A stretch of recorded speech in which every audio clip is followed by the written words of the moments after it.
But if I have a different opinion, I'll let you know. And if your opinion isn't a good one, I'll let you know. Would you take Bo or Max Domi right now? When Jim Benning gets to the table and he sees JT Miller, I think that's what made him hit the gas. You make those trades. Look at what he's done being emerged into our lineup. It's night and day. He's going to be our next Sammy Saddle, besides playing half a game a year. So sick of people acting like he hasn't been that bad. Dude, he has been atrocious. And these mental gymnastics you have to go through to get to Colin mind space on this trade is just, to me, it's way too much. Mr. Horvat has been bad. He's our captain. This is such a stupid take, Colin. Oh! There you go. All right. Didn't know Dolphins were involved in this, but all right. Does that work? Is that? That's good. Are we all ready to go? Yeah, good to go. All right.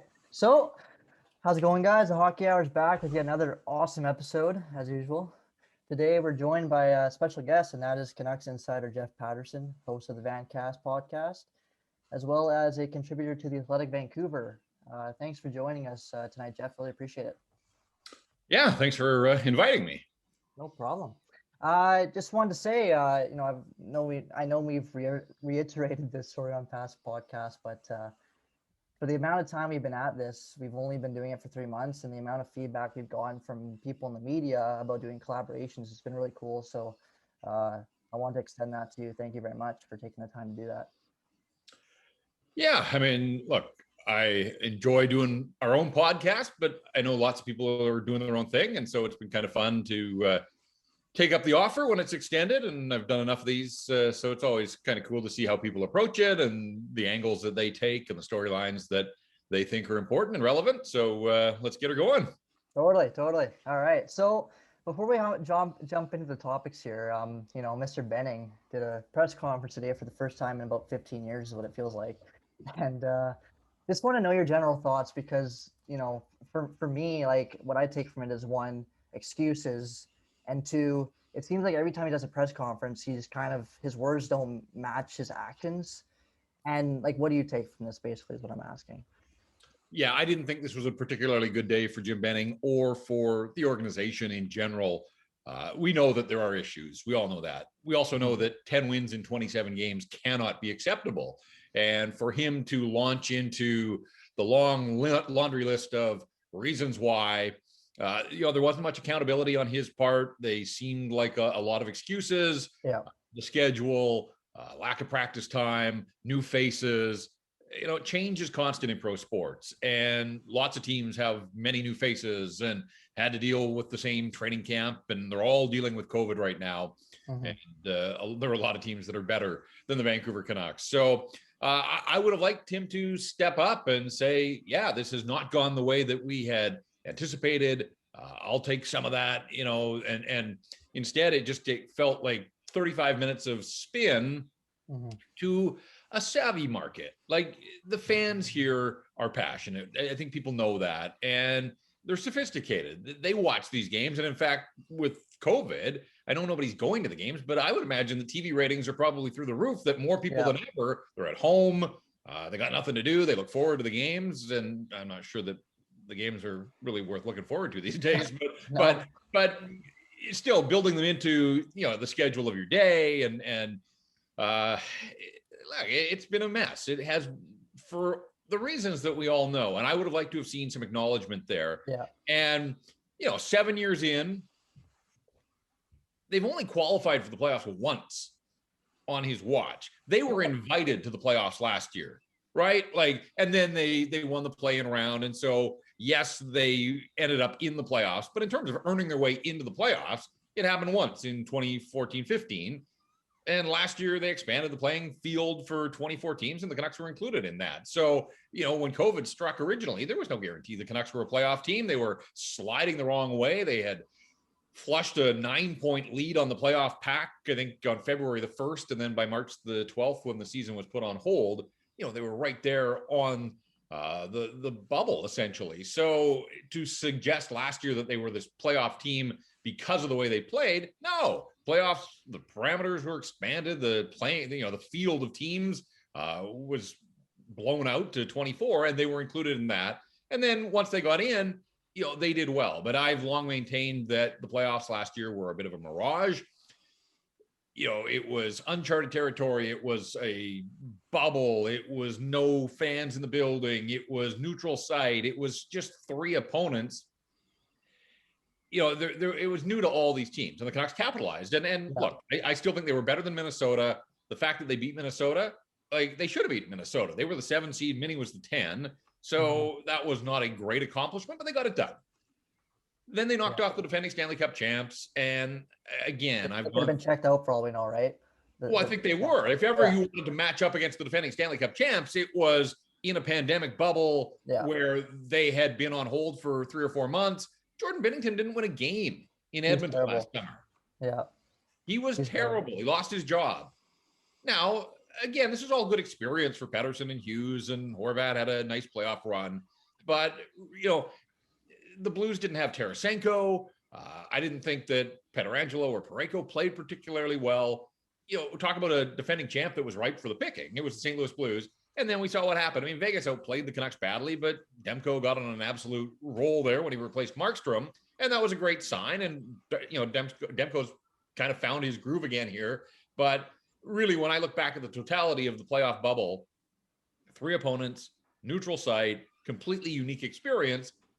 And I just think that was the mirage. And really, the Canucks this year are a continuation of that team from February and March that kind of limped to the COVID break. And so I do think the one really important thing about the playoff experience is that Paterson and Hughes, they saw postseason hockey, not the way we all know it, but they got their feet wet and they performed. And so that was maybe the best thing about last summer for the Vancouver Canucks. But, here we sit, and I've sort of got off topic, but to hear Jim Benning talk about, I guess for me, the biggest frustration from 35 minutes of Jim Benning today was 2 more years. Exactly. I can't stand that. Fan bases had to wait 7 years, again, for very limited payoff. And what's to say if we just wait 2 more years, that's going to mean 2 more free agent cycles. Like, Jim Benning can talk about wait 2 more years and his young players are going to mature. Look, Bo Horvat's going to be 26 here in a couple of weeks. Brock Besser just turned 24. Like, it's go time. Exactly. That is their primes. Paterson and Hughes a little bit younger. Yeah. Do they still have some growing to do? Sure. But in 2 years, like, there's no guarantee if we just ride out 2 more years that the Vancouver Canucks automatically become a playoff and a Stanley Cup contender because it's their turn. It doesn't work that way. Like, he still has, if he's the guy with his hands on the wheel, he's got a ton of hard work ahead of him. Yeah, drafting and developing good players is a big part of it. And then you got to surround those players with good players at reasonable price points. And that's been his biggest issue.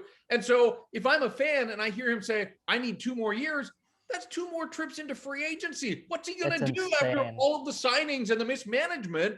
Like, that scares the crap out of me, to be perfectly honest with you. So this idea of be patient and wait 2 more years, come on, it's been 7 years. What's 2 more years? I totally agree. And like, it's just, he even said the other teams in the Canadian division are older. It's like Toronto's core, look at they're not even that old. Montreal's not even that old. Like, come on. Like, it's just like, you can't just sit there and say this stuff to us. We're not stupid. It just really drives you nuts. But in saying that, I'll get to our first topic here.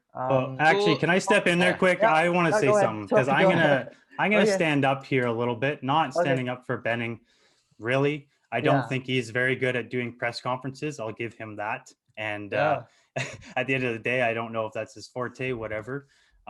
But to your point of us being able to take advantage of something new, something different, and basically limping into this playoff and getting to see something and us taking advantage of that. Do you not see this season as us maybe being on the brunt end of something new, something different that none of us have seen? Because this division and this type of style of dealing and trying to manage a team is not something like any other GM has seen. And to my point, I've tried to make a couple times, is if you're having a long-term plan and you're seeing a window here, obviously this window I think is being shifted because of this season and because of the fact that, we were expecting to have $3 to, even $7 million available this offseason.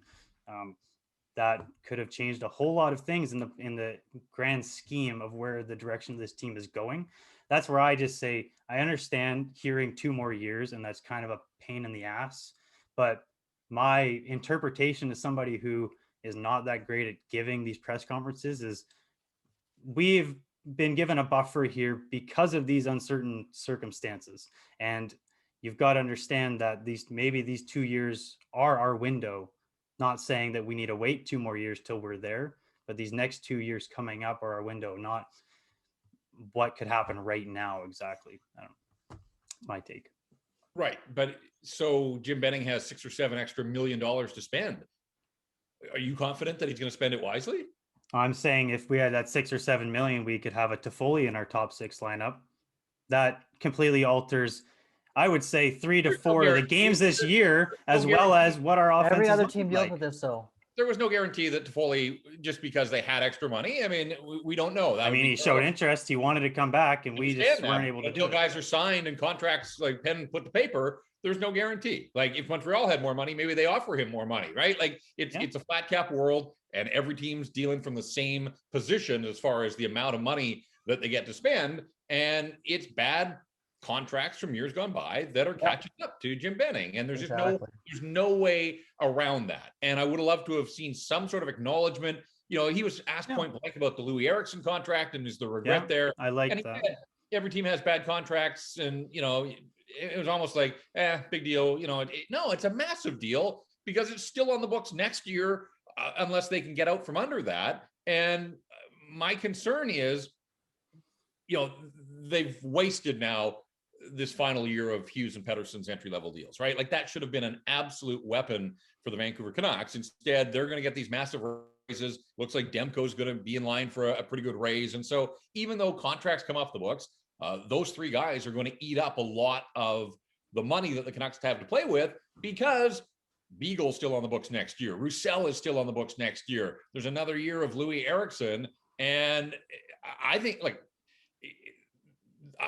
Jim, and again, I don't know that Jim Benning is going to be the guy that's making the calls here, but whoever's the general manager, I think they're going to be in tough next year to stick handle around sort of the damage that has been done. And so that's when Jim says 2 years, he's talking about waiting until all of these contracts come off the books. But in 2 years' time, Brock Besser needs a new deal.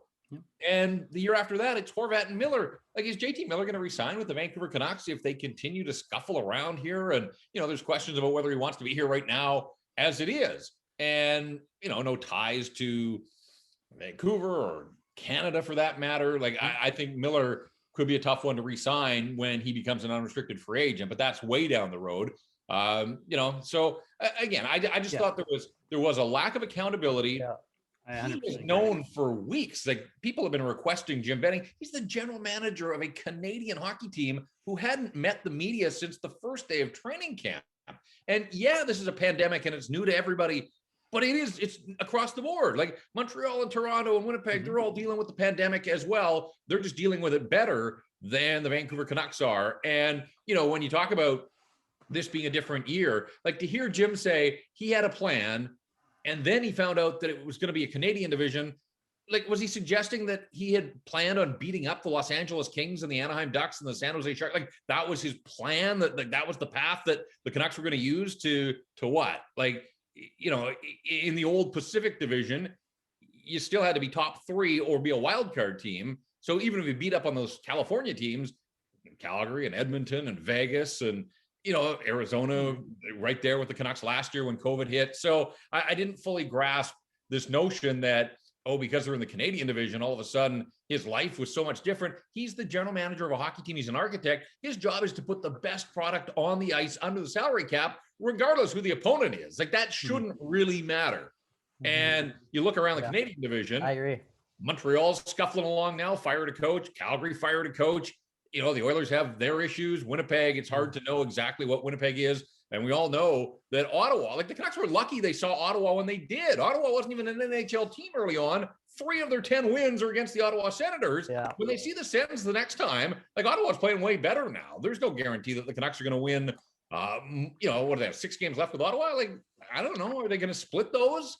I'm not sure that I would put money on the Canucks coming out ahead of Ottawa in the remaining 6 games. They'll finish ahead of Ottawa in the standings. But you know, 3 of their 10 wins to this point were against a Sens team that was just in shambles when they came through Vancouver earlier in the season. So I think it's important to keep that in mind as well, when you hear this general manager that's trying to spin the positives, and it was all this talk about young players, and that's what he has to hang his hat on. But his job is to surround those young players with better players, and that's been an abject failure of this regime, really going back as long as he's been signing free agents. Totally agreed. I'm with you there 100%. I think it's pretty evident how you feel about Jim Benning after that, but I want your opinion on Green, because as our podcast, I just don't see how you could say he's done a good job. I mean, in the bubble, sure, he had his moments where I thought he was a good coach, but there's just too much inconsistencies, in my opinion. His lineup decisions, it's like taking Joulevi out and putting Hamonic in, and Joulevi's playing fine. Why are you doing something like that? So what's your opinion on Green? Like, what do you feel about him? I like Travis Green. I like Travis Green. I come at it differently because I have a professional relationship with this guy. Yeah. Where I'm dealing with him all day, every day, it seems. I mean, not right now because I've stepped back, obviously, after the demise of 1040, but, I'm still around the hockey team. I was at the game last night. And so, I've always liked my dealings with Travis Green. Have I agreed with everything that he's said and done? No. Have we butted heads? Yeah. I mean, that comes with the territory of being in a guy's face and questioning the decisions that he makes on a daily basis. But that's part of my job. And I think he understands that, for 10 minutes a day, that's part of his job as well. I think you can quarrel with any coach's decisions over the course of a season. He's been handed a group of players by the general manager. He would have had some say, like the Hamonic signing. It was pretty clear that Travis Green didn't feel comfortable going into the season with the defenseman that they had, and he wanted one more veteran D-man. Now, Hamonic hasn't played particularly well for them, and obviously has missed a big chunk with injury. But, you mentioned Joulevi. I think Joulevi's been fine. But it is so important to remember that Olli Joulevi has been completely sheltered in the way that they have used him. And so people say, Joulevi's been terrific. He's been okay. I'm not ready to go any further than that with Olli Joulevi. I think there's all kinds of questions still about his foot speed at the National Hockey League level. And when the Canucks have played him, it's been 10, 11, 12, I think up to 13 minutes. Those are sheltered minutes. So we're not truly getting a sense. You saw in Toronto, when the Canucks had nowhere to hide Jalen Chatfield, and the Leafs jumped Chatfield, and Jalen Chatfield is out of the NHL now. He's still on the Canucks roster, but I don't know if he's going to play again. And this was a guy that we were told was ready for the NHL, but out on the road, the Canucks couldn't dictate the matchups. They couldn't hide him. And you saw him, and Austin Matthews just obliterated a guy like Jalen Chatfield. And so, I don't know that anybody has the full book on Olli Joulevi. The fact that he's made the Canucks and has played games for them, I think for a long time I was in the camp that wasn't sure that would ever happen. So, on that level, I see that as a victory for Joulevi. I'm glad that, his career looks like it's back on track, but is he going to be playing because of that? But is he going to be more than a third pair defenseman? Like, is that? Well, you don't know because he's not playing right now. He's not playing. That's my point. Right. And that tells you that Travis Green doesn't feel. Travis Green's still trying to win hockey games. I mean, he wants a contract, whether it's here in Vancouver or elsewhere. And he's coaching to win. And so clearly he doesn't feel confident in Olli Joulevi, and he thinks that right now, and you can disagree, and I might disagree too, but he gets the call, right? Like he's the guy that fills a lineup sheet, and he thinks that Jordy Ben and Travis Hamonic represent a better option for his hockey club than Olli Joulevi does in the short term. Now, they may get to a point where the games don't matter anymore. I think they're already out of the playoff mix, but they're not going to concede until they are mathematically eliminated. We may see at that point a complete shift. Who knows who's around after the trade deadline if they make some deals. But, I think for the most part, Travis Green's done a decent job. I like people scream they want, like, why is Roussel in the lineup? Antoine Roussel kills penalties. I'm not sitting here and telling you that Antoine Roussel has played well for the Canucks this year. I don't know that Antoine Roussel deserves to be an every night guy for the Vancouver Canucks. Like, I have some issues with that decision, but he kills penalties and other guys don't. And that's what keeps him in the lineup at this point with Tyler Mott out. When Tyler Mott gets back, then there's going to be some decisions. But, look, we're talking about some real spare parts that Travis Green has to work with. Like that bottom six. And, I don't know what, and pick a coach, any coach, Scotty Bowman. Like, I don't know what one of the best coaches in hockey history would do with the bottom six that Travis Green has to work with. That's fair. So go ahead. Sorry. Yeah, I think Travis Green's a decent coach. If I was the Canucks, I think I would commit to him. I think he's done a nice job with Peterson. He right off the bat was willing to try Elias Peterson as a center in the National Hockey League, and it's worked out, obviously. Quinn Hughes, I thought they brought him along. I mean, Quinn Hughes is obviously going to be an amazing talent, but they didn't put too much on his plate in his rookie season. They started him. There was the cries to have him run the first unit power play right from day one. And Travis Green brought him along slowly because, and he said, like, if it didn't go well, that's a lot of pressure on a 19-year-old breaking into the National Hockey League, trying to run a first unit power play. And so they brought him along slowly until he was ready. And then there was no looking back. So I think Travis Green's done a pretty decent job for the most part. Again, I don't agree with all of his decisions, but I look and think that his hands are tied in many ways with the personnel that he has to work with. That's totally fair. Austin, did you want to say something beforehand, or? I don't know. I don't want to harp on it too much because it's just one decision, and that's kind of not really looking at the grand scheme of things, because focusing too much on Joulevi isn't that big of a deal. But for me, my whole thing is when I see him make these decisions, and I mean, at the end of the day, I don't know who's pushing Travis Hamonic to be in a lineup. That could be the coach, could be the GM, it could be the owner. I don't know where that power struggle is in that situation. But having Hughes and Ben play together, Joulevi and Myers play together, has been the most structured hockey I've seen from those four, or even the three, if you take out Joulevi, the entire season. And like you said, we've played him in a sheltered way.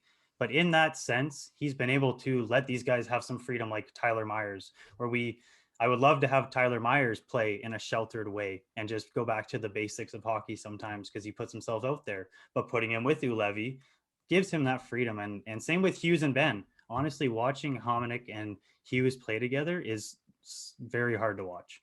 There's so many times where I've literally just sent the clips of the goals being scored where Hamonic looks at the guy and just looks away and just watches him take the puck and score backdoor. And there's just so many situations where I need you to be the veteran player that we want you to be, and I'm just not seeing it there. And I'm honestly like Joulevi in that situation. So 9 times out of 10 more than I'd have Hamonic. So just personal, but like I said, I don't really want to harp on this one little I think thing. I think one thing to consider, like Hamonic, look, he hasn't been very good, and there are a number of reasons, right? Like he was injured last February, didn't play, and then the season was halted, and then he opted out of the bubble, and then he signed right before training camp and had to quarantine. Like they put him in a tough spot there to jump into the opening night lineup against McDavid of all people. And he wasn't good. One area he was supposed to be good was the penalty kill, and he really struggled there early on, and then he got hurt, and now he's back. And look, it's been underwhelming to say the least, but I do think, like, people look at these players individually, and Travis Green stresses this all the time, like there's so much interconnectivity that, like, Travis Hamonic is a better penalty killer because of his years of experience than Olli Joulevi right now. And when you think of how many penalties Edler and Myers, they're supposed to be penalty killers, but they spend so much time in the penalty box. Quinn Hughes doesn't kill penalties. Now, if Edler or Myers is in the box, you have to look at your other guys to do penalty killing. And again, Travis Green's trying to win hockey games right now. There might come a point in time where they give Joulevi way more of a responsibility to see what he can do. But you have to consider, like, this guy is still a raw rookie at the National Hockey League level, and he's not a raw rookie in the sense that Quinn Hughes was last year. Like, Quinn Hughes obviously was exceptional. Olli Joulevi, despite where he was drafted, is a struggle. And I still don't know what his top end is, or if this is his top end, but I have no issues with the way that they are sort of bringing him along and sheltering him.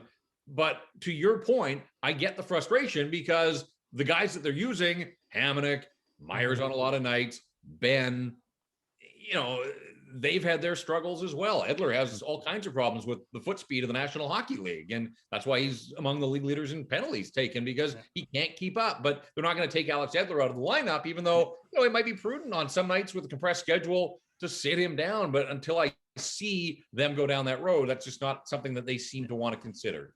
Yeah. And I will add this. I was the one who said that we should sign Hamonic to replace Tanev. So I'm not completely a hater. I just think that Joulevi honestly gives us the best chance to win every night. So. I agree. But nonetheless, next topic. So how do you evaluate the ownership or presence of this team? And if you were the owner of this team, what would you do going forward with the people and players currently in place? Yeah, I mean, look, the ownership is complicit in all of these problems and I think when you hear Jim Benning today, and he was asked point blank about Travis Green and his coaching staff, and it kind of felt like he threw his hands in the air, which indicated to me that, it's out of his hands now, that these are ownership decisions of why the coaching staff doesn't have extensions. And it's not just Travis Green. Like, Ian Clark is considered one of the best in the business at what he does. He's without a contract after the season. Like, he can walk. And, I think that would be a massive blow when you think of the work that he did with Jacob Markstrom, the work that he's done with Thatcher Demko to this point. When you look at, the work he did with Sergei Bobrovsky in Columbus, and how much Bobrovsky's obviously missing him in Florida now. Like, Ian Clark would get snapped up in a heartbeat by another NHL team. You get a massive raise. And so, like, ownership has to take some of this into consideration, that, I think a big part of the Canucks problem is there's been this lack of stability. The Travis Green extension thing has been a story basically for a year now, and they've done nothing. And I get it's a pandemic and the revenue streams aren't where the Aquilinis are used to, right? Like, no, they're not selling tickets to games. They're not selling tickets to concerts. They're not selling popcorn and stuff at the concessions and getting a cut of every hot dog that's sold at, at Rogers Arena. Like, the revenue streams are hurt. There's no doubt. But the Aquilinis are worth billions. Like, if they wanted to do new deals for their coaching staff, exactly, it could get done. Exactly. It could get done today. And so I don't know what the holdup is. And I think that they've now entered this game of chicken, that, this second game against the Leafs is the midway mark of the season. At that point, like, the clock really is ticking. There's 28 games to go until the season is done, at which point, like, Travis Green and his coaching staff can consider their options. And when you think of how many people have left this organization, like, it's not out of the realm of possibility. Judd Brackett goes, Manny Malhotra goes, Trevor Linden, obviously, Lawrence Gilman, you name it. And then obviously the players too, last October in free agency. Travis Green may want to explore his options. And so I think ownership sets the course for the organization from the top down. And if you wanted to bring some stability to all of this, you could have taken care of that whole storyline and put it to bed and sort of set the tone for your organization top to bottom by saying, yeah, we think Travis Green's our guy. We're committing to him and his staff, and we're taking that off the table. That is not it's not an issue. It's not an excuse. But again, for whatever reason, they've chosen to operate their business this way. So, it all comes down to money. There was talk before the season. Why didn't they buy out Brandon Sutter? Why didn't they look at, Jim Benning, when he made the quotes to Ben Kuzma about running out of time, he also said something about we had to move money, and we haven't been able to do that. Like, this ownership group, and I know, like, it's easy for me to say, hey, write these checks, right? Like, we're talking millions of dollars. Yeah. It's easy for me to say it, but that's part of the operating cost of running a National Hockey League team. And I totally understand that they don't want to throw bad money after good, but if there was a way to create some cap space to help your hockey club in the short term and the long term, we talk about Toffoli, Brandon Sutter has a higher AAV this year than Tyler Toffoli, which is crazy to think about. What's Toffoli got? 14 goals now. There were ways. There were some opportunities that were available to the Vancouver Canucks. I don't think creativity is this front office's strong suit, and I think we're starting to see that, and I think we have seen it for a while now. But for ownership, whoever's running this team, I would like to think that ownership would be able and willing to eat a little bit of money to create some wriggle room so that they can start to get out from under some of these contracts. And again, I know that Jim Benning was the guy that signed the contracts in the first place. So it's got to be tough for ownership to swallow that pill. But at the same time, which is worse, just to continue down the path that you're on, if there are options that can help you get out of some of these circumstances. So there's enough to go around with this team right now. Jim Benning was front and center today, but man, I'd love to see Francesco Aquilini take some questions too, and sort of feel a little bit of the heat. A 6-tweet Twitter storm isn't not. One way it's just him, sort of a stream of consciousness, but there were so many questions that I would ask and that I have, but we never get that opportunity. So, I think it's not enough to say you're a fan and you want to win the Stanley Cup. Like we've heard that from Aquilini before, but what truly is he doing to help this organization achieve that goal? And I would say, the family has written a ton of checks. They've always been a cap team, but I still think there are ways that ownership can step in and just do more to help the organization ultimately to get to where it needs to go. 100%. Like for me as a fan, this has been such a frustrating year, just because like you say he's your guy, Green and Benning, yet you don't have him to an extension yet. There's some underlying issue clearly. You're multi-billion-dollar, like you have billions. Like, come on, what's the direction? I just don't want. As a fan, I just want to know what is the plan. That's all I care about, because I don't know what it is, and it drives me nuts to support this team. Seeing Montreal fire their coach in a pandemic. We keep saying, in my opinion, Green hasn't done a good enough job. You can disagree all you want, but it's just, I don't know. It's just they're firing their coach over there. We're using that pandemic excuse. Some people are saying that. It's like, it's just, why is Montreal making these changes and we're not? It's mind-boggling. Yeah. And one thing that's surprising to me is the lack of urgency. You look at, in comparison to a Montreal or a Calgary, where to me, I got a lot of friends who are casual hockey fans, and they got really excited in the bubble playoffs last year, and they're back on the bandwagon cheering for Canucks. They're stuck at home. They're really looking forward to this season. And then 10 games in, they don't care anymore because the team wasn't playing well. And it's easy to understand from their perspective, and that just feels like an opportunity missed in terms of building viewership.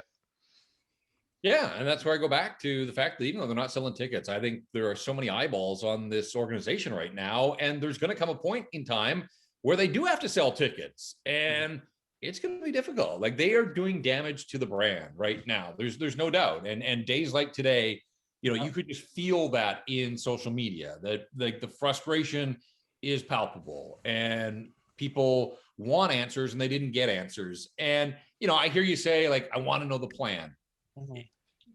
You're not entitled to know the plan, and I don't say that like that's fair in a condescending way, but Jim Benning's not going to lay all the cards on the table, right? Like, I'm with you. I'd love to know the plan too. And I go back to what happened in free agency in October, where I'm sure for the months leading into free agency they had a plan. It sounded like they wanted to re-sign Markstrom, and they traded for Toffoli, and I assume that they wanted to keep Toffoli. Like, I think that was the plan. There's no way the plan was to have Markstrom walk out the door, followed by Tanev, followed by Stetcher, followed by Toffoli. Like, there's no way that was the plan. But I don't know what their plan was, because they're never going to lay it out for you. That's the problem. So, this is a GM that's been hired by ownership to lead this team in the right direction, but it's 7 years now. And it just feels like, somebody had posted the other day that, the last place, the 4 bottom teams in the NHL right now by points percentage are the same if you go back the last 4 years in points percentage, that it's Ottawa, it's Detroit, it's Buffalo, it's Vancouver. And so, nothing has changed here, even though the Canucks have added Elias Pettersson and Quinn Hughes in that time. And, you can look at a team like Buffalo and the players that they've added. Like, why can't they get traction, right? Like, and how long should a general manager be given to enact his plan? Yeah. And I think those questions are all fair game right now, and they're all being asked on a day where the general manager stepped to the microphone and did not help his cause to get people on board and to, get the trust and the faith of the fan base. Yeah, that's all I wanted. I just wanted something, and I didn't get it, so I'm just not happy about it. It's not good enough for me. But I think what we'll do is we hit the nail in the coffin pretty good with the management and coaching aspects. We'll kind of hit into the players here a bit.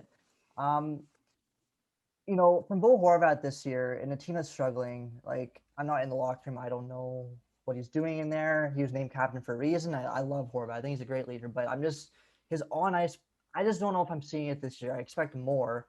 And what do you feel his presence is in the locker room? And do you feel like he's a true leader of this team? Some would argue he isn't, while others would say he is. And, his play is leading by example, but I don't know if it always is. So what's your take on Horvat during this? Yeah, I mean, look, it's been difficult this year because we're not in the locker room, right? Like, and I haven't been in a Canuck locker room in a year now.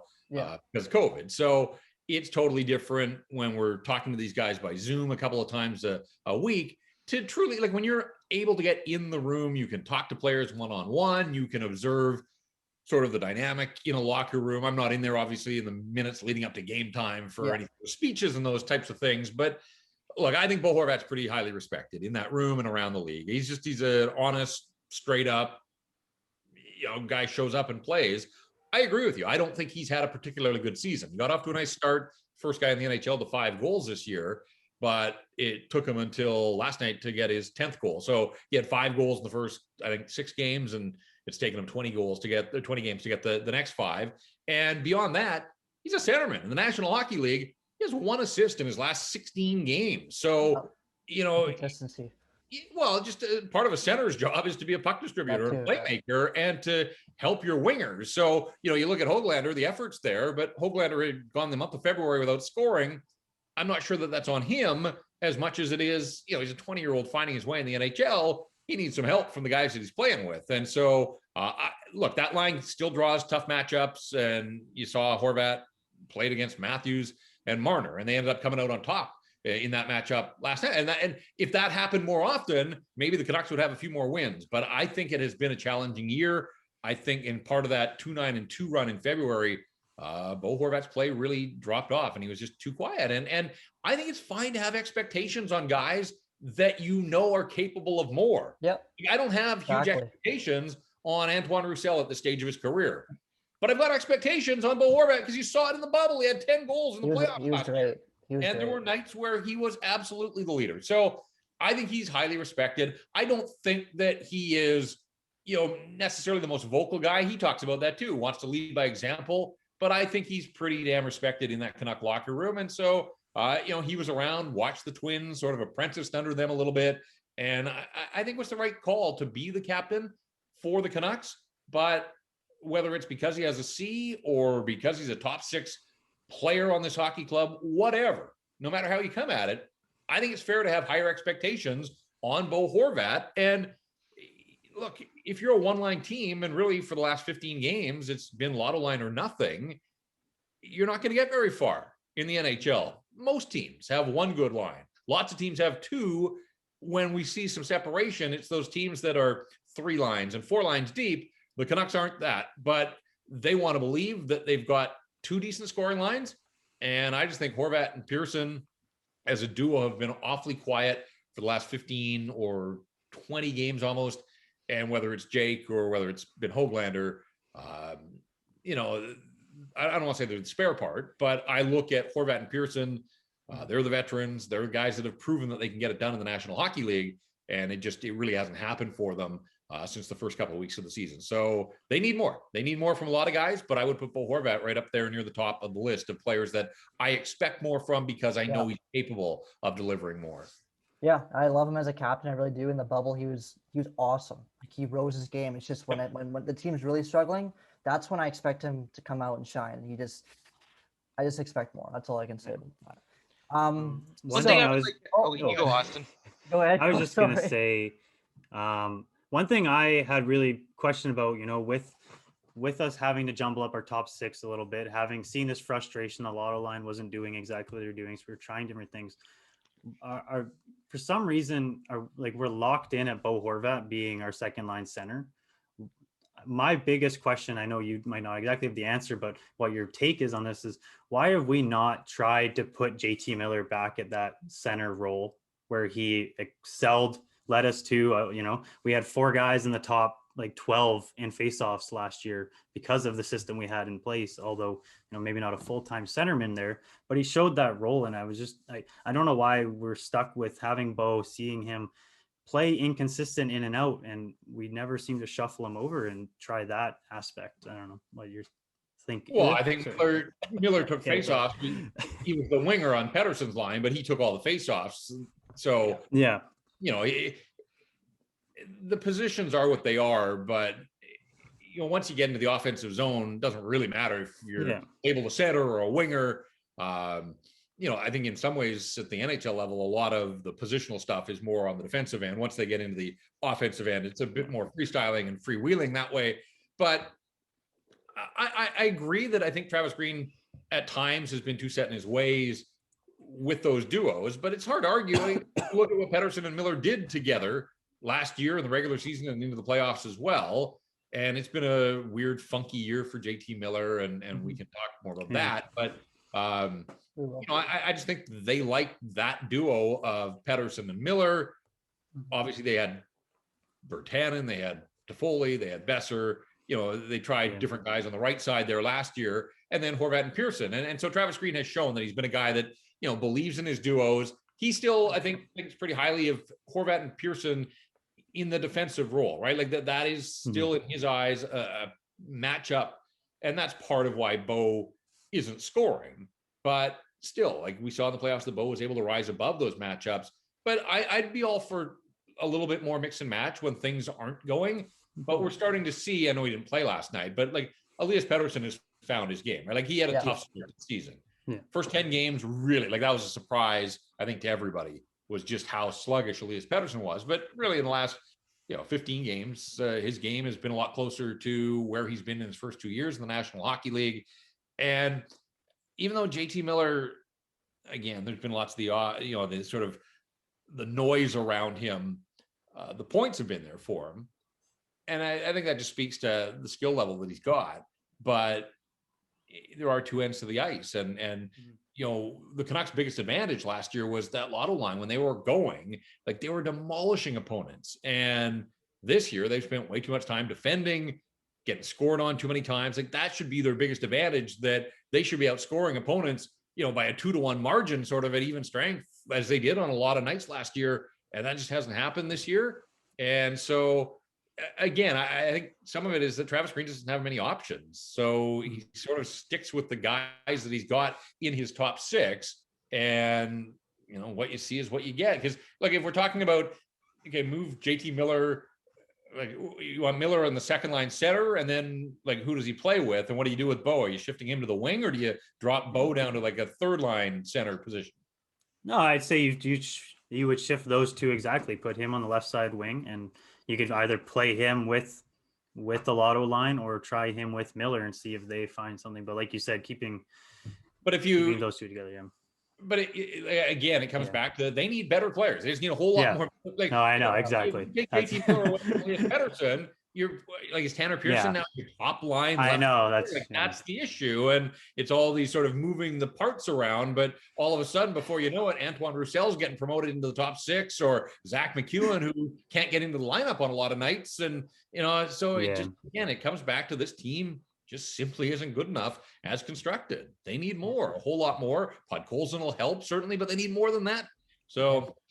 And this goes directly into something that's been bothering me, because when I look at this team structure, and there is some dollars coming off the cap next year, but those are mostly going to be taken up by Hughes, Pettersson, I think Demko. So it's the following year where aging veterans are coming off, but those are also the guys that currently penalty kill and play somewhat of a shutdown role. So yeah, maybe we're going to be able to add a little bit of quality, but we're still going to need to bring in guys who can penalty kill pretty good, because our penalty kill is pretty good right now. So I still think that's going to cost you some dollars, and I'm not really convinced there's going to be a whole lot of dollars to go around to make this team so much better that now we're a playoff contender. I think that you can find penalty killers on the free agent market at $1 million, $1.5 million. Like they had Nick Dowd here. Nick Dowd's now in Washington. He's doing all that for the Capitals, and Jay Beagle's here at 3 times the cost. So the Canucks, I'm not saying that Nick Dowd was a world beater, but it basically was a swap, and yet the Capitals come out on top of that one because Dowd's younger, he's cheaper, and he's essentially doing the role that Jay Beagle is doing here. And I think you wish that there were a few more prospects in the system. Maybe you're looking at guys like Lucas Yashik down in Utica. Cole Lind. I don't know if Cole Lind profiles as a penalty killer necessarily, but I think you can find players in free agency, and they're going to have to, where Jim Benning got stuck in this mindset that he had to surround his young players with these veterans who had experience, but was willing to pay outrageous prices for them. I mean, that's what's got the Canucks into this mess in the first place. It would be great to see them groom a few of their own penalty killers. There was talk about God, they really haven't gone down that road. you wish with his speed that that's something that Jake Virtanen could take on, but I don't get the sense that Jake's going to be part of the equation here in Vancouver for a whole lot longer. And I just think that, the hockey IQ, like part of penalty killing is being able to read and react and anticipate those types of things. And I think if they felt that Jake was an option, that he probably would have been tried by this point. And so, but I just think certainly in a flat cap world, guys that want to stay in the National Hockey League, I think you're going to be able to find guys that can sort of fill around the fringes in that league minimum to $1.5 million. And you're going to need 3 or 4 of those guys in your bottom 6. Like that's just the way it goes. Whether it's Joe Thornton at 700 or Jason Spezza, now those guys both wanted to play in Toronto, and I'm not advocating going out and finding a 41-year-old for the Vancouver Canucks necessarily, but I am saying that you can fill your roster with guys who can still play. Like Spezza's having a nice year. Some of it's been on the backs of the Vancouver Canucks because he had the big night against them earlier this season. But I just think that, again, in the flat cap, there are going to be a lot of guys that want to remain in the National Hockey League and are going to be willing to do it for $1 million. And the Canucks have to, that's where their advanced scouting, the analytics group, like you got to figure out who can, play roles and help your hockey club. And I come back to the fact that, this isn't the most progressive front office. It certainly isn't as fleshed out as a lot of front offices are. And I think we've seen that on July 1st, or last year was October, that, that has not been a strong suit, obviously, for this management group. And so, if it's the same group that's calling the shots, then you got to hope that they've learned from failures past. But I don't know. Like, I'm not sure that there's a ton of confidence in the fan base that the next time they get into free agency with some money to spend, that, they're going to do it as effectively as they need to. Yeah. And I like what you said about like Nick Dowd and Jay Beagle. Obviously Jay Beagle has a bit more probably of a locker room presence, but is that worth $3 million? Like, Austin likes Jay Beagle over there. He loves he likes the contract, but I've always argued that, come on, it's a 4th-line center paying him $3 million. That's crazy. Like, I don't know. Yeah, no, I've always liked his, but I can't say having 6 of those helps either, right? Like having one, I can understand because of the presence he brings, because of that penalty killing, because of the face-offs he can do. But yes, you can't really justify all the rest of that being down there and having to try and figure that out. And they've got too many guys simply in the bottom 6 that stay in the lineup because all they do is penalty kill, and it's you can't like pay so much of a premium. Like the game is still played for the most part at 5-on-5, and you got to be able to play. And Jay Beagle just doesn't bring much at this stage of his career, and has another year left. He's going to be 36 by the time this contract is up, at a point where the league's getting faster by the year. And but I don't want to single out Beagle because Beagle's a good guy, and he does have the championship pedigree. I get that, but the contract that they gave him was ridiculous. It was ridiculous the day they signed him, when they already had Brandon Sutter. So many people said complete redundancy. Like you don't need both of those guys. Mm-hmm. And it's crazy to think that, Sutter's in the final year of his contract, like that they, for 3 years, have carried both of those guys and played them in the lineup together when they essentially do the same thing, both of them at an inflated salary. Well, and I'm excited for them to both come off the books. But when a young guy, like someone's going to have to come in, hopefully a young guy to fill their shoes when they're both off. I mean, hopefully it's cost controlled, but someone is going to have to play that role, because right now we don't really have a centerman that's young between Gaudette, Horvat, or Peterson who can do that type of play. Like none of them have. And to your point, like it's crazy when you think about Horvat, like he should absolutely profile as a penalty killer, right? Like he's a face-off guy. We always talk about him as a two-way ace. Mm-hmm. And yet the times that he has actually done penalty killing in the NHL, it hasn't gone well, which is crazy because he's got the hockey IQ. He's got the hockey sense, like something just doesn't feel right there. Like Bo Horvat should absolutely be one of the Canucks penalty killers at this stage of his career. So I don't know if that's something that they'll revisit at some point in time, and then I think you're looking at guys like Will Lockwood, if he can continue to progress down on the farm. There's another name I think that, profiles as a bottom 6 winger with some energy and likes to get in and, forecheck and those types of things, but could also be one of your penalty killers in time. So, there are a few internal options. I think Podkolzin certainly looks like the kind of guy, like he looks like he could be a penalty killing beast, just the way that he plays. And so, they have to find some internal candidates. There's no doubt. But at the same time, I think at some point they'll probably have to bring in, a couple of free agents along the way. And if you're looking at those kind of guys, if somebody has that in their arsenal that they can help out, then there's probably going to be a role for them. And we talk about Mott too. Like I think Tyler Mott probably figures, in the future, like when you think of guys, I know he's out right now, but he's back on skates. And so it looks like he should be returning to the lineup relatively soon. There's another guy that, that is one of his strong suits. And so really you need 4, right? Like 4 penalty killing forwards. Some teams want 3 sets of 2, but for the most part, I think you identify 4 primary penalty killers. And from that group, Mott, and I would say I think they'll get around to looking at a guy like Horvat again.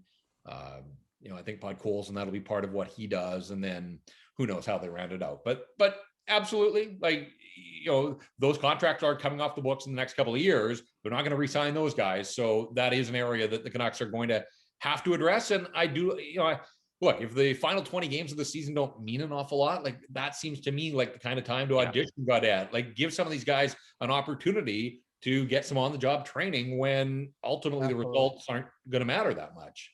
Yep, absolutely. I want to dig into JT Miller a bit further with you. You kind of brought him up before. Now he's supposed to be like, obviously last year we saw the video of him in the bubble with the locker room, firing everyone up. He's supposed to be a huge leader on this team.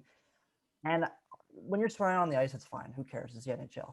But what makes me kind of question I don't want to say character, but his lack of back skating on certain plays and Holtby getting mad at him. What do you take from that? Because if you're a leader on this team, then there's zero excuse for that to ever happen. What do you think about that? Yeah, this one's an interesting case to me because, look, we see them as hockey players, but they're human beings. Yeah. And like, again, not in that locker room, not around the team the way that I have been for the last 20 years. Like, I don't know what's going on in JT Miller's life away from the rink. Like there could be extenuating circumstances. I'm not speculating because I don't know that, but I also don't know that there aren't things that are happening away from the rink that weren't there last year, because last year couldn't have gone any better for him, right? Like his first year as a Canuck, still may not like the trade and what they gave up and their competitive cycle and all that stuff. But the bottom line is they got a player that came in and absolutely crushed it for the Canucks and was really beyond reproach. Like none of this was ever brought up last year. And so it was sort of shocking that it started so early this year. I mean, obviously missed the 3 games right off the hop in the COVID protocol, and that seemed to set him off and frustrate him a little bit as well. So, I don't know if some of that was a lingering effect of just being disrupted and having to go through the COVID protocol, but that's way behind. I mean, it was 3 games. He's back now. But you're right. Like the back checking part, the turnovers, just throwing pucks blindly into the middle of the ice repeatedly. Like it's just stuff that he didn't do last year. And so it kind of feels like, this is the JT Miller that ran into issues in New York before he got traded to Tampa, and then kind of fell lower in the lineup in Tampa and ultimately got dealt by the Bolts. And, it's hard to know. I wish I had answers for you. And I do wonder sometimes, I've seen enough of this over the years that sometimes there are things going on away from the rink that we just don't know about. And we expect these guys to show up and perform because they're professionals and are getting paid a ton. And there is a big element to that. Like it's your job, be better at it. But like, who knows? Like, I know that he opened up to Ben Kuzma, the province, after the playoffs last year and talked about how hard it was to be in the bubble. I think it was his mother-in-law that was on her deathbed. And again, that's stuff that we just don't know. Absolutely. And these guys are trying to play through that. And so I do cut him a little bit of slack. It would be great if he would open up and tell people, but at the same time, again, he doesn't have to. Like he doesn't owe that to any of us, but he does owe it to the Canucks to play better than he has, because he means a ton to this group, obviously. And just back to penalty killing. Like I think that's one area that, and I actually like that when we talked about Travis Green and some of his coaching decisions. Miller wasn't playing particularly well. Mott got hurt. I liked that decision to like JT get out there and kill penalties. You know, there's nowhere to hide. Penalty killing success comes through hard work. And if people were questioning his work ethic and stuff, like I thought that was a good move by Travis Green to make him kill penalties. Now his ice time has been a little because he's power play guy as well. Like his ice time at times I think has gotten a little too high, and that's not great because at some point you reach a sort of a wall, right? Where you're not effective if you're forward and you're playing 25 minutes a night. Like that's just not going to bring out the best in you. And Travis Green admitted to that he had to start monitoring his ice time a little bit more. But that was a coaching move that I did like at Travis Green's to make JT Miller, put him in a high leverage situation where, you know, the only way for success is just to bust your butt and work hard. But I get the feeling, I don't know that we'll ever know, but I just have a hunch that maybe there are things off ice away from the rink that are sort of dogging him here through the first 27 games of the season. Yeah, it's go ahead, sorry. No, I was just going to say that's one thing too. Like, you know, we've talked about this a little bit on our podcast, and we talk about a lot in the hockey community about mental health and things like that as well. And this is something that I try and push a lot too, just having empathy and understanding. This is something, you know, we love to sit here and play, you know, armchair GM, and it's tough because we are fanatics, and we want to see our team succeed, but we do have to have that empathy. And, you know, if you were in those locker rooms, you were sitting there, shoulder to shoulder with them, you wouldn't be able to have these same, you know, ridiculous, outrageous takes that you do in the moment. And just all need to kind of realize that. And it's something I figured we should talk about. It's just hard to remember that. That's all, because you're a passionate fan and you want to see the guys performing. That's all. But good point. I like that. Very, very true. So what we'll hit into our last topic here. So we have one more in down. Would you re-sign Pearson? Because I don't know. In my opinion, I think us three are all in agreement that we see Pearson as for sure a third line player on a contending team. We think he's a good professional. Like Benny said today, he's a good professional. You know, the kids, like, they want to see that. They want to see a guy who works hard. Sure. But just, in my opinion, he's average. He doesn't do anything that special. I would definitely flip him at the deadline for a pick. Absolutely 100% I would. What's your take on Pearson? Would you prioritize bringing him back, basically? No, like, I'm in the camp of trying to acquire as many assets as I can right now. If I'm Benning, to hear Jim Benning, and I hope it was just posturing where he said that, you know, they want to keep him and they're planning to talk to him here. I worry about his foot speed, quite honestly, in a league that's getting faster, and he can be streaky. Like, he's been a nice acquisition, and certainly to get him for Eric Goodbranson, that was one of Jim Benning's better moves. Now you got to track the Goodbranson deal back to Florida and Jared McCann, and so you're basically chasing, you know, that trade. But look, Pearson's coming in, and he is, like, you know, what I know of him, just my time being around him, total pro, low maintenance from coaching perspective. Like, I get all of that, but he goes quiet for these ridiculously long stretches for a guy that's getting top 6 minutes. And, you know, his numbers last year, 21 goals, but they were inflated by empty netters. And look, he's out there in those late stages situations. That says something, but you have to take into account, I think he led the National Hockey League with empty net points last year. So, you know, there were a few hollow ones in his point total, but I just think you've got Pud Colson coming. Yeah.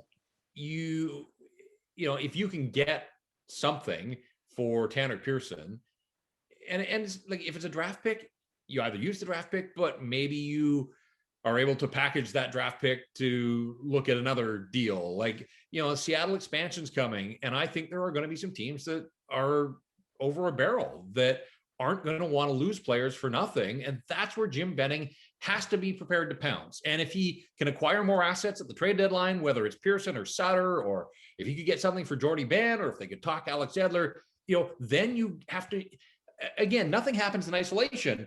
If you make deals at this deadline, you're preparing yourself to then go into attack mode to take problems off teams' hands ahead of the Seattle expansion draft, that you can absolutely weaponize the options that you've got. And, you know, this is where I come back to, you know, we always hear the term weaponizing cap space, and when the Canucks had it, they didn't do it. And so, all we have to judge Jim Benning on is his history. And so as much as it seems clear to me that they should, approach this trade deadline like a trade deadline, but also with an eye to Seattle and what teams are going to do for expansion. Yeah. And if teams can only keep 3 defensemen and they've got like 4 legitimate, like you should be on the blower. You should be, again, you got Nate Schmidt because there was a cap squeeze in Vegas. Like I think there's going to be those types of deals. If you could get another NHL defenseman for a 3rd round pick, and that 3rd round pick is something you got by trading Tanner Pearson at the deadline, like that's the way that I think they should be looking at doing business here. So I'd be aggressive if I'm Jim Benning, but I'm not so sure that he's going to be. But if I'm a fan, I would be highly disappointed if another trade deadline goes by and the Canucks just say, well, we tried, but. Exactly. I love that you said that at the end there. I completely agree, because we've had times in the past where he's done that. Yep. This is the year where there's just no more excuses. You have to, even today is like, oh, well, we'll look down the road more if we're going to be a seller or not. It's like, come on, like you're in a lottery position almost. So you can't, like, what kind of an answer is that? Like, you got to start doing it now. And maybe he is. I don't know why he said differently if he is, but it's just like, we've been down this road before. Do it right this time. Sell the assets. Get something for Pearson. Try to trade Edler if you can. Apparently he's willing to waive his no trade clause to a contender. Get pieces. That's all I can say. Yeah, and look, if Tanner Pearson really wants to go back to Vancouver, I think you circle back in the offseason and see where he is. I don't imagine that he would be high priority on the unrestricted free agent market. Like I think he'd sort of be in that second wave. And if a couple of days go by and he hasn't got an offer that he's looking for, but he likes Vancouver, have that conversation then. And you get him probably as a distressed asset at that point.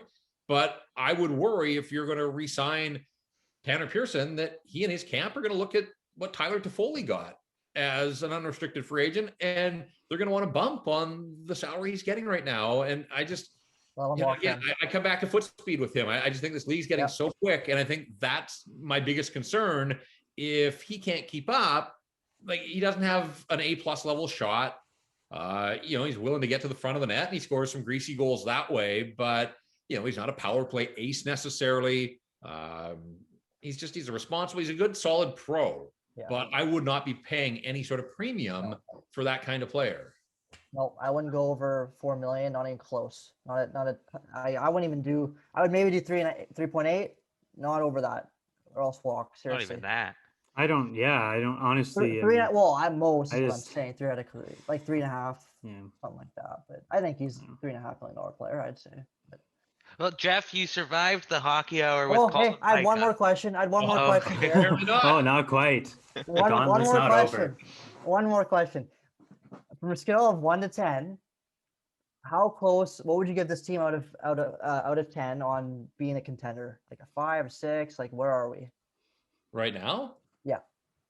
Well, they're the 4th worst team in the league by points percentage. I would say, like, to be a contender, you got to make the playoffs. First of all. So honestly, I had put in a 1 or a 2. In my math, like I think the playoff bar is going to be around 62 points in this division. And the math is what it is now at the midway mark, that they probably have to win 20 of the remaining 28 games. Like, does this look like a team that's capable of going 20-8 over the final 28 games? Like, they haven't strung back-to-back wins together since January. You go 20-8, you got to win way more than you lose. So, I don't see them. Like, they got on a 14-3 run in the middle of last season. And even at that, all that got them was, right at the playoff bubble when COVID hit. Like, so they would need better than a 14-3 run. They got to go about 20-8. And I do not see that happening. Right now, when you're talking about contender status, first thing to be a contender is to get into the playoffs. I don't think that's happened for them this year. So there's no way that I can go higher than like 1 or 2. Totally fair.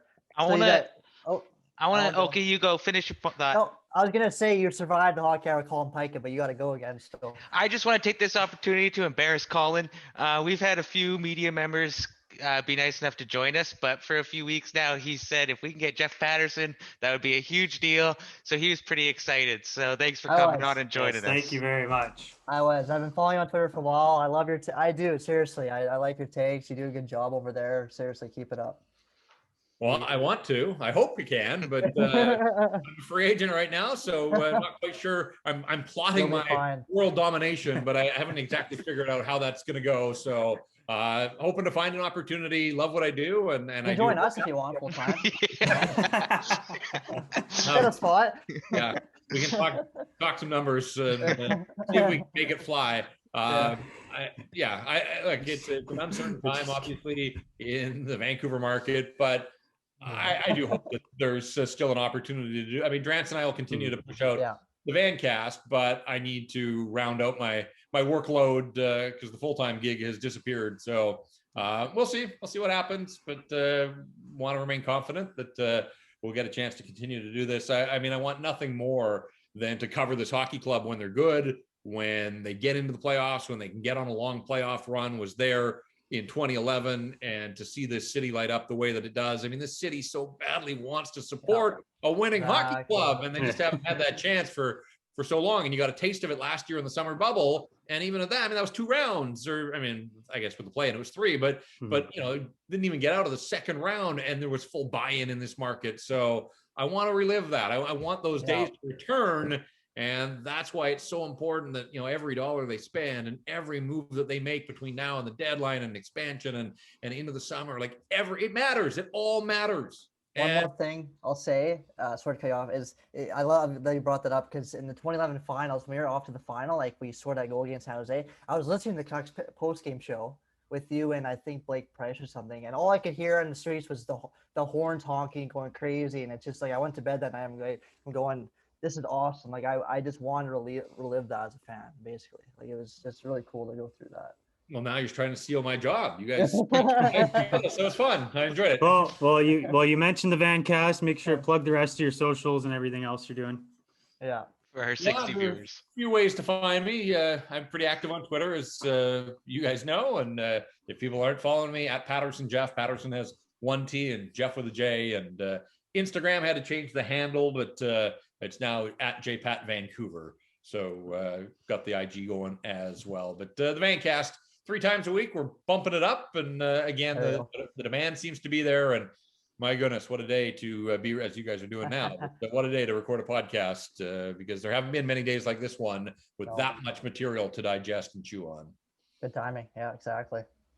All right. Well, thanks, Jeff. Thank you for listening to The Hockey Hour.